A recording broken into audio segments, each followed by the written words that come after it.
안녕하세요. 아마 대한민국에서 정동진에서 정치 이야기를 하는 사람은 제가 처음이지 않을까 싶은데요. 오늘은 아무래도 새해를 앞두고 정동진에 괜히 와보고 싶은 생각이 들어가지고 와가지고 여러 가지 생각을 해보게 됐습니다. 요즘 하도 저희 당도 이제 창당하느라 정신이 없고 그 패스트트랙 때문에 여러 가지 마음 복잡했는데 이 바다 풍경 보면서 여러분도 한번 마음을 정리하는 시간 가지셨으면 좋겠습니다.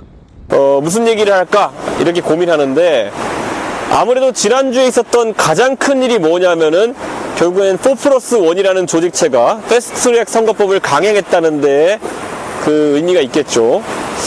그런데 그 과정 속에서 이 지난 4월부터 끌어왔던 패스트트랙이라는 그 제도의 허점이라는 것이 굉장히 많이 노출됐습니다. 그래서 오늘 한번 그런 부분도 짚어보고요.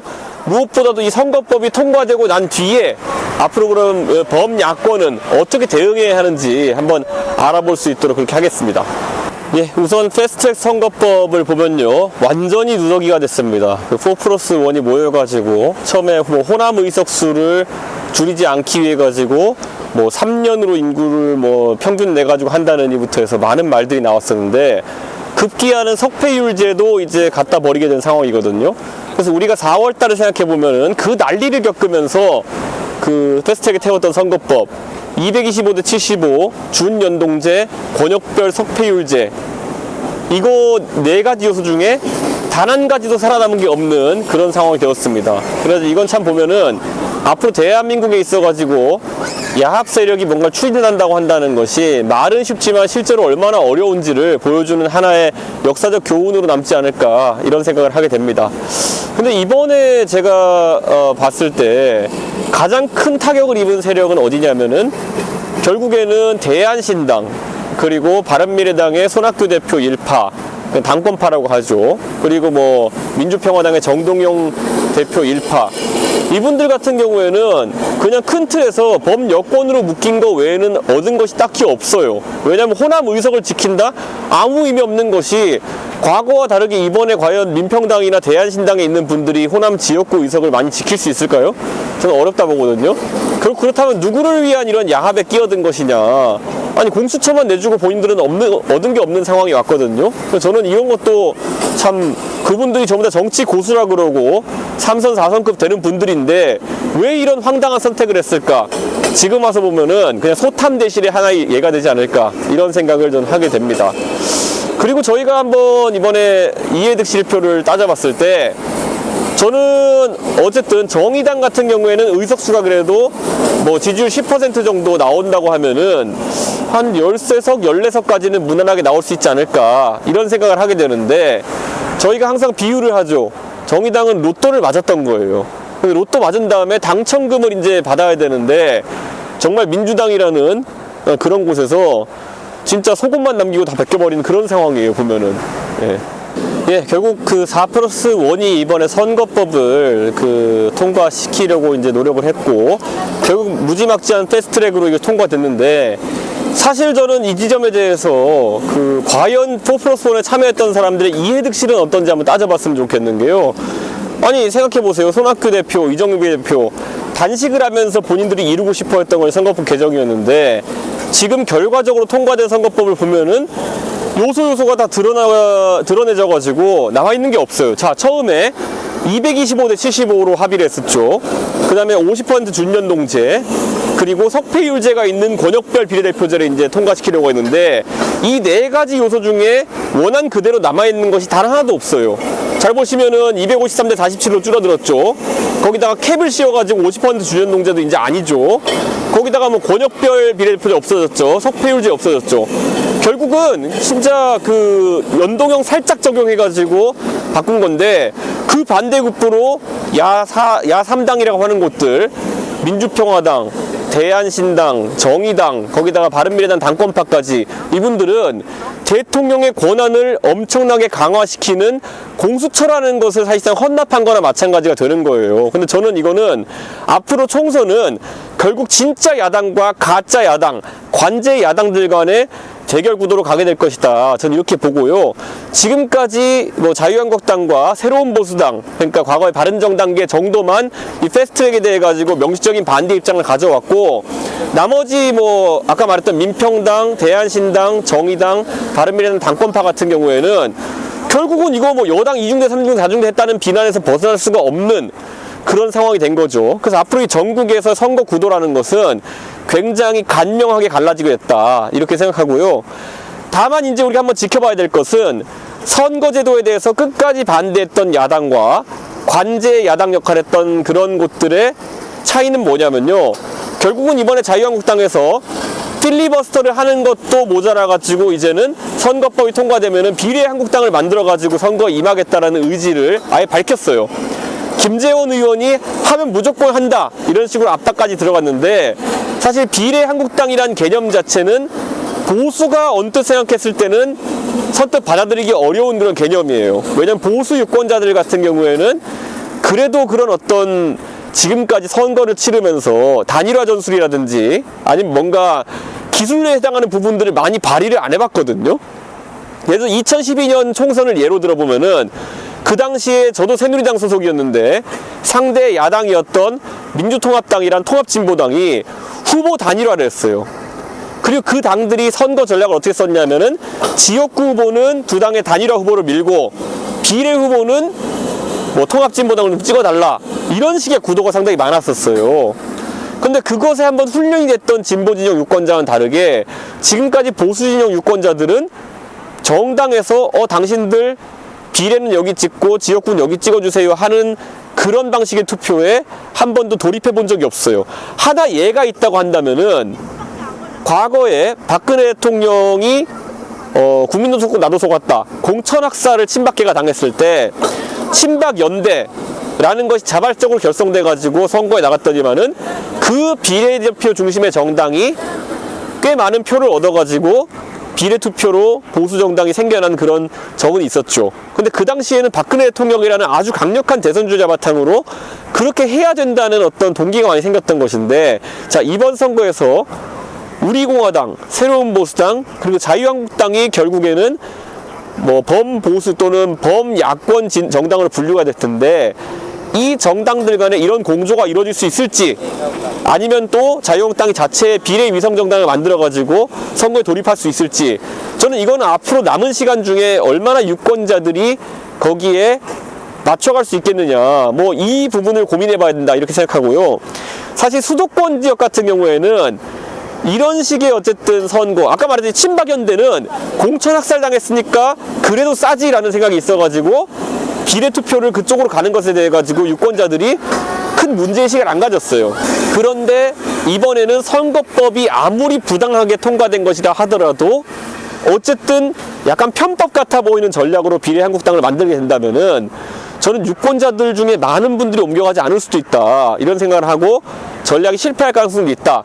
거꾸로 자꾸 그런 편법을 쓰는 이미지가 범보수 진영, 범야권 진영에 더해지면서 지역구 선거에도 악영향을 미칠 수 있다, 이런 생각도 들긴 합니다. 왜냐하면 수도권에서 이런 걸로 이미지가 깎이게 되면요, 지역구 선거에서 1000표 차이로 결정나는 지역구가 수도권에만 10개, 20개가 됩니다. 그렇기 때문에 비례 몇 석 더 얻자고 수도권 선거에서의 큰 전략을 망가뜨리는 상황이 나올 수 있기 때문에 이거는 자유한국당도 그렇고 범보수권 정당들도 굉장히 조심스럽게 나올 수밖에 없는 상황이다, 저는 이렇게 판단합니다. 그리고 기술적인 문제가 좀 몇 가지 있는 것이, 아마 선거 전까지 자유한국당 지지자들이 예를 들어 비례 한국당을 찍을지 아니면은 본진 한국당을 찍을지에 대해 가지고 언론기관에서 여론조사를 잘 안 해줄 겁니다. 그러면은 자유한국당에 있는 사람들이라 할지라도 전략을 짜는 데 있어서 굉장한 어려움이 있을 거예요. 자, 예를 들어 어떤 아주 훌륭한 분을 비례대표 후보로 영입했다 보세요. 자, 그런데 과거 같으면 한 비례대표 한 8번 줄만한 인사였다고 쳐보세요. 자, 그럼 이분이 이렇게 새로 된 그 선거 체계 하에서는 과연 본진 한국당에 가가지고 비례후보 등록을 해야 되는지, 아니면은 멀티 한국당에 가가지고, 그러니까 비례 한국당에 가가지고 후보 등록을 해야 되는 것인지, 어느 쪽이 몇 석을 얻을지가 예상치가 없기 때문에 굉장히 혼란스러운 상황으로 오게 되고요.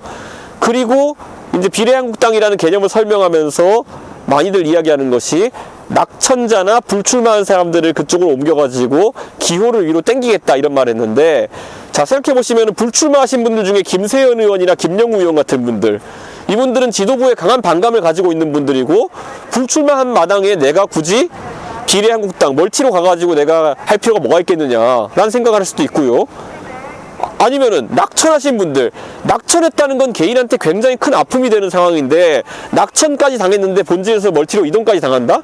저는 그런 분들이 나오질 않을 것이다 이런 생각을 하게 되고, 결국에는 저쪽 멀티, 그러니까 비례한국당의 의석을 채우는 문제도 순탄히 해결되지는 않을 것이다 이런 생각을 하게 됩니다. 그래서 어쨌든 순수 비례한국당보다는 지역구 출마하는 후보도 일부 옮겨가는 형태로 그게 멀티가 생길 수밖에 없는데, 저는 그렇게 되면 또 개념상 많은 혼란이 있을 수 있다 이런 생각을 합니다. 그래서 저는 큰 틀에서 보수 대통합이라는 틀이 만약 펼쳐진다고 하면은 비례한국당을 펼치는 그런 계획보다는 다소 이제 중도 보수적, 개혁 보수적 성향이 강한 분들은 새로운 보수당에다가 비례 투표를 하고, 그리고 뭐 강경 보수적 아니면 친박적 색채가 강한 분들 같은 경우는 우리공화당을 찍는 형태로 이렇게 비례 투표가 분화될 가능성이 있지 않나. 저는 이것을 우선 가장 유력한 방법으로 저는 보게 됩니다.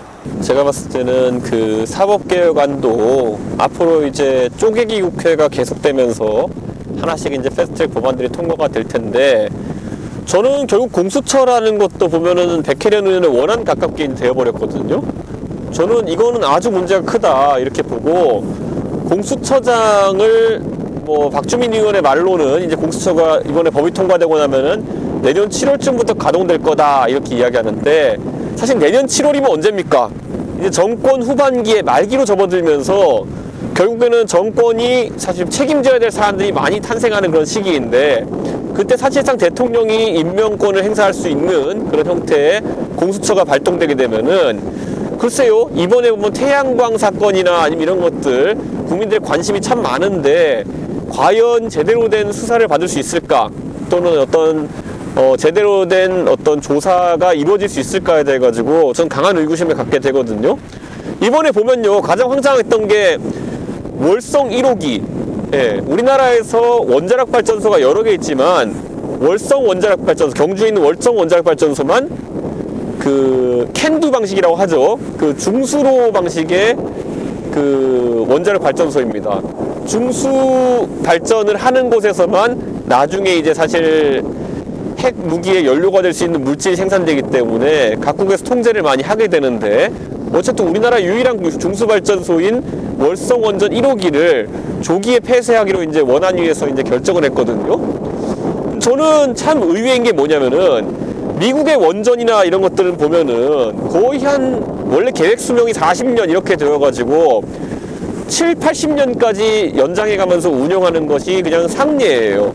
예, 그런데 우리나라는 월성 원전에 거의 한 7천억 가까운 비용을 들여서 개보수하고 사실 유지보수를 해온 상황 속에서 그걸 갑자기 폐쇄하기로 뜻을 모았다. 이거는 굉장히 저는 굳이 따지자면은 국가적인 배임이다 이렇게 생각을 해요. 결국 그 탈원전을 억지로 해가지고 생기는 추가적인 전력요금 상승 부담은 이번에 뭐 기사를 보니까 연간 1.7%까지의 GDP 하락이 올 수도 있다 이렇게 이야기했는데, 우리가 잘 생각해 보시면은 GDP가 연간 1% 정도 덜 상승하게 되면요, 일자리가 수십만 개가 날아갑니다 매년.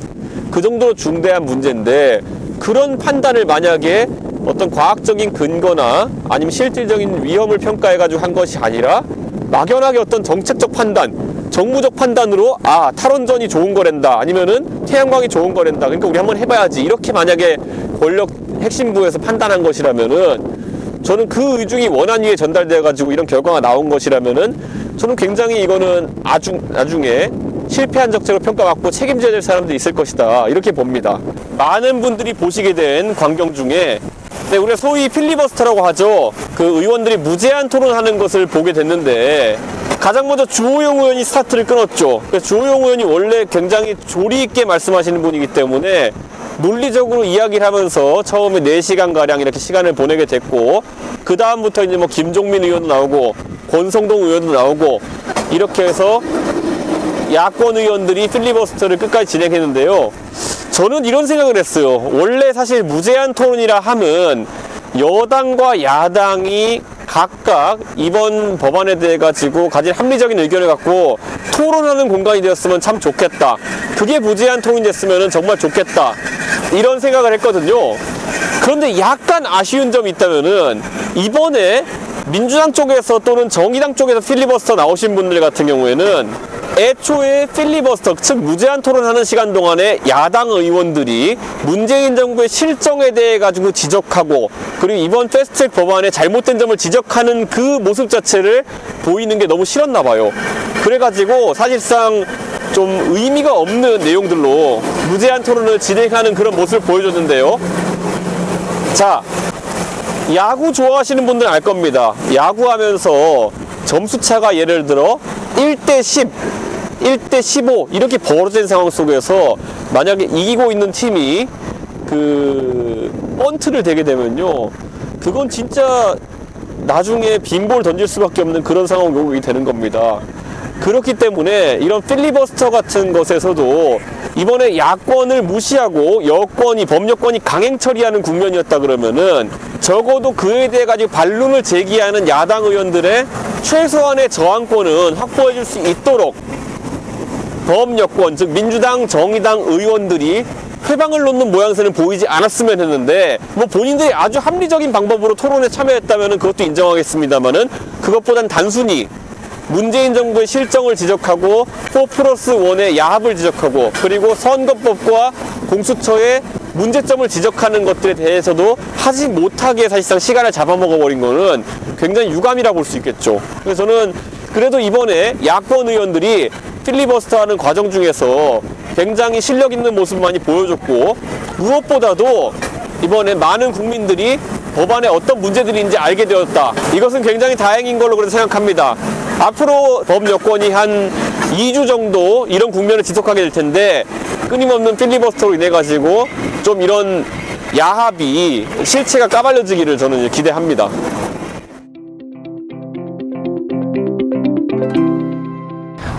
정동진에서 찍다가 거기서 답답한 국회 이야기 좀 하다가 이제 경포대 쪽으로 넘어왔습니다.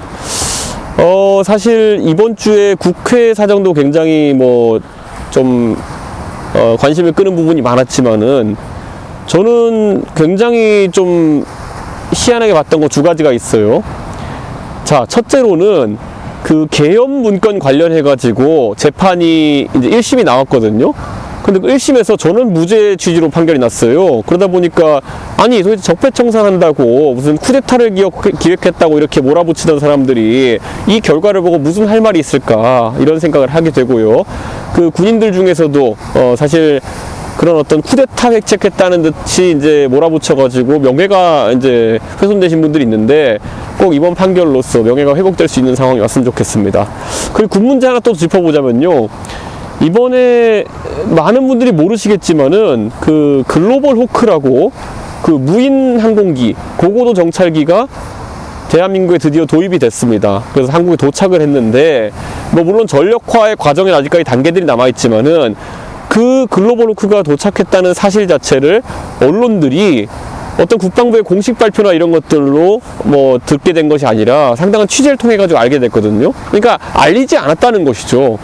그래서 우리가 살펴보면은 아니 왜 이번 정권에서는 국민의 세금을 수조 원씩 들여가지고 도입하는 무기들이 왜 하나도 외국에 공개가 되지 않느냐.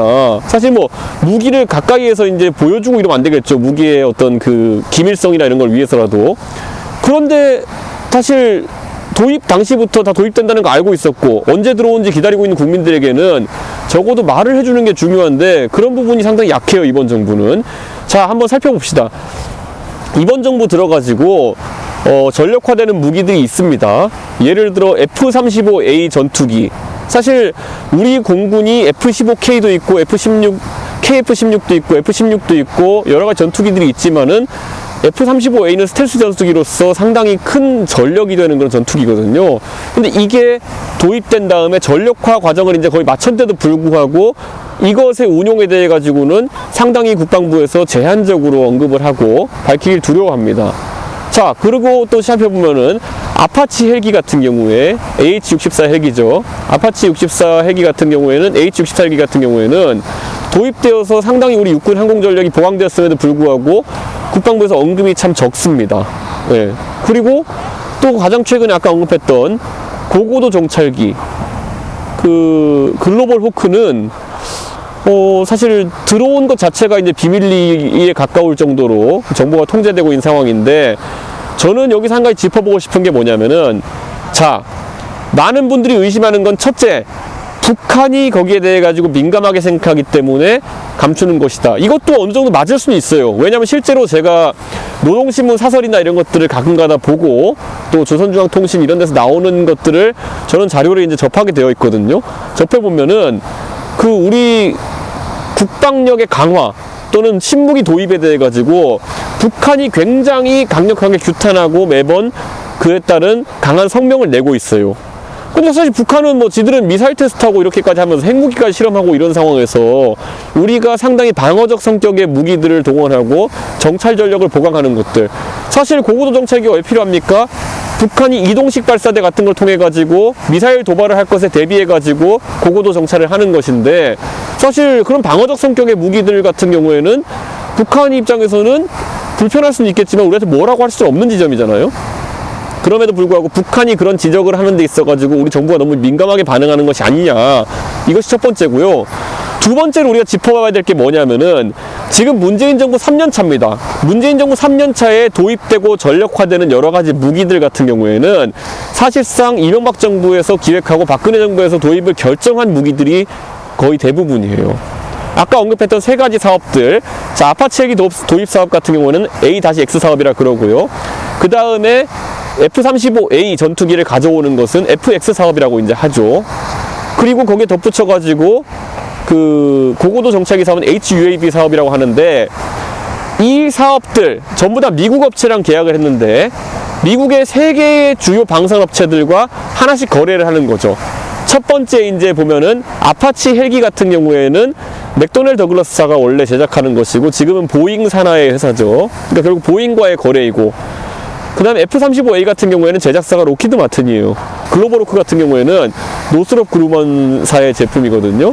어쨌든 전부 다 미국 회사들과의 조 단위의 거래를 하게 되어 있는 것인데, 자, 여기서 잘 생각해 보면은 이 모든 무기들이 우리나라의 국방을 위해 가지고 굉장히 중요한 무기들이에요. 근데 이것을 처음에 도입할 당시에 굉장히 민주당 쪽에서 불편하게 생각했던 무기들도 더러 있고요. F-35A 같은 경우도 보면은 많은 분들 기억하실 겁니다.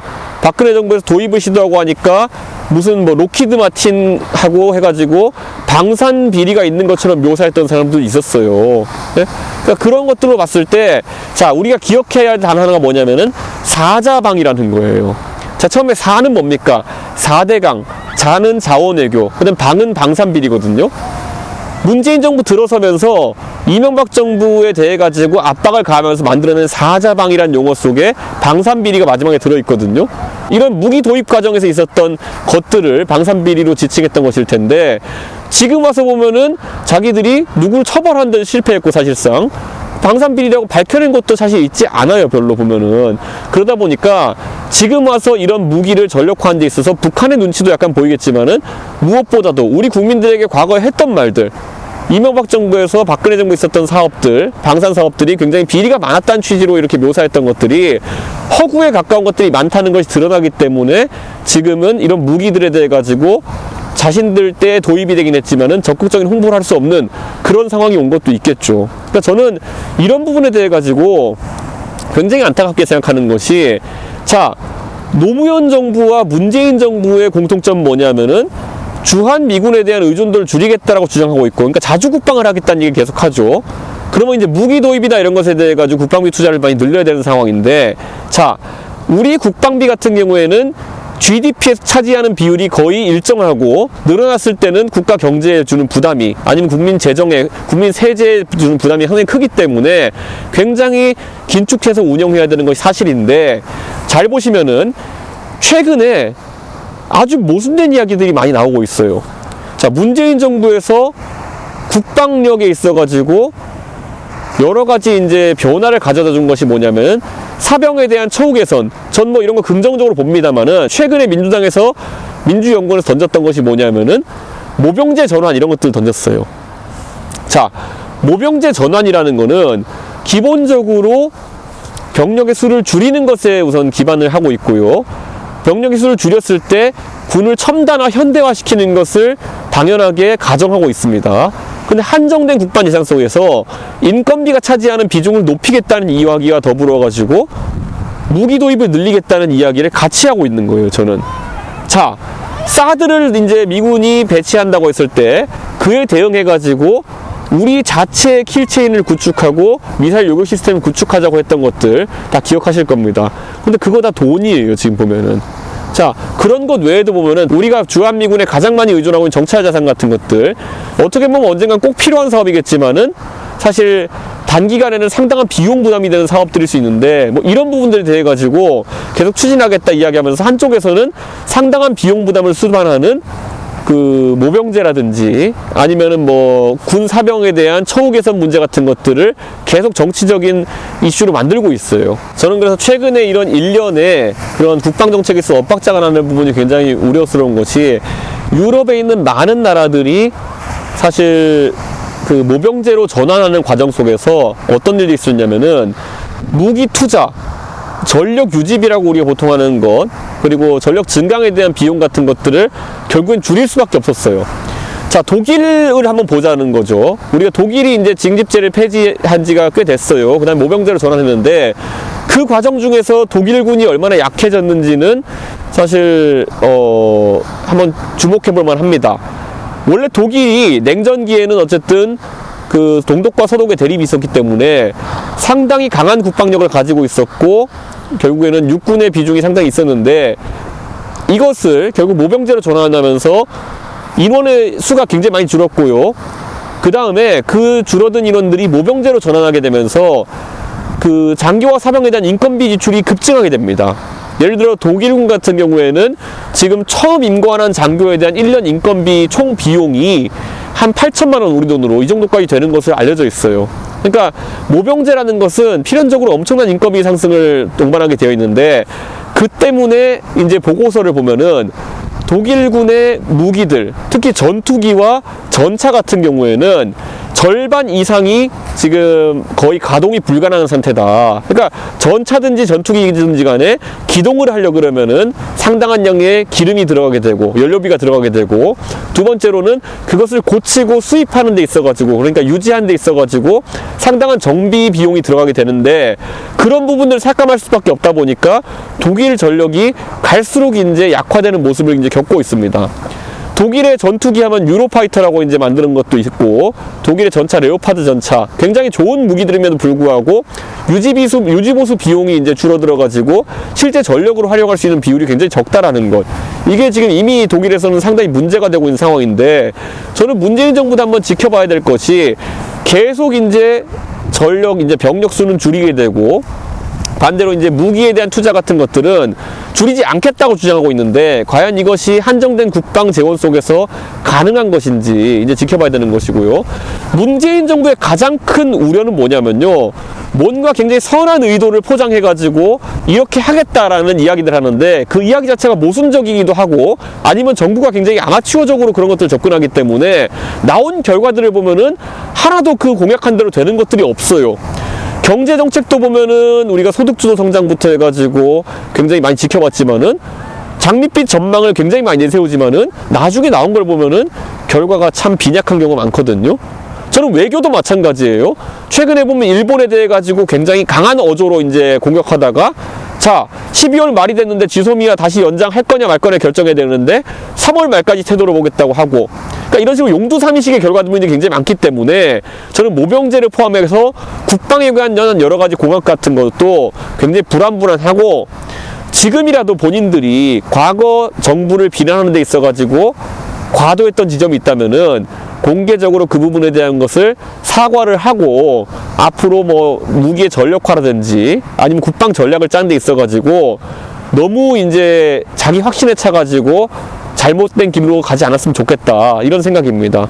경제를 말아먹는 것도 문제고, 뭐 교육 정책을 말아먹는 것도 문제고, 뭐 여러 가지 문제지만은 안보가 무너지면은 이거는 먹고 사는 문제가 아니라 죽고 사는 문제입니다, 국민들이. 그렇기 때문에 이 부분에 있어 가지고는 문재인 정부가 굉장히 앞으로 담백하고 솔직해졌으면 좋겠다, 이런 생각입니다. 예, 오늘 어쩌다 보니까 동해안에 이제 계속 있으면서 틈틈이 영상을 찍어가지고 이렇게 구독자분들에게 전달하게 됐는데요. 저도 오랜만에 밖에 나오니까 좋네요. 예, 저희 새로운 보스당도 창당하는 과정 속에서 저도 스트레스 받는 지점도 있고, 그리고 무엇보다도 심신이 지친 지점이 있었는데 오늘 잘 풀고 가가지고 다시 서울에서 열심히 또 일하겠습니다. 예, 오늘 시청해주셔서 정말 감사합니다.